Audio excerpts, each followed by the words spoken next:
Le président de la transition malienne, le colonel Assimi Goïta, a reçu ce jeudi une délégation mixte ivoiro-togolaise sous la conduite du ministre ivoirien de la Défense, Téné Birahima Ouattara.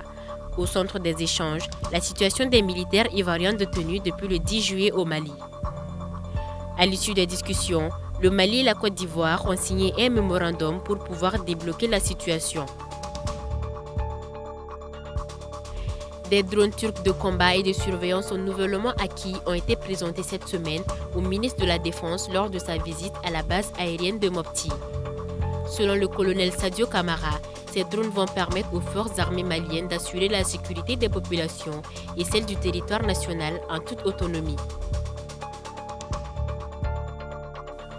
À l'issue de leur rencontre les 20 et 21 décembre dans la région de Kidal, les groupes armés signataires de l'accord pour la paix et la réconciliation ont décidé de suspendre leur participation dans les mécanismes de suivi et de mise en œuvre du dit accord.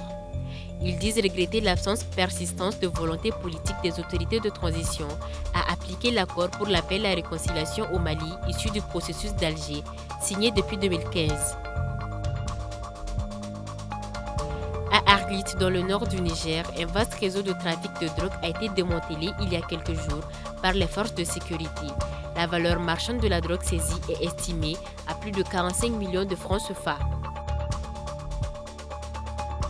Le gouvernement burkinabé a décidé de mettre en place un projet de formation et d'installation en techniques de culture hors sol et en irrigation au profit des personnes affectées par le terrorisme, notamment les veuves des agents des forces de défense et de sécurité, celles des volontaires pour la défense de la patrie, ainsi que celles des chauffeurs de convois de ravitaillement tombés au champ d'honneur.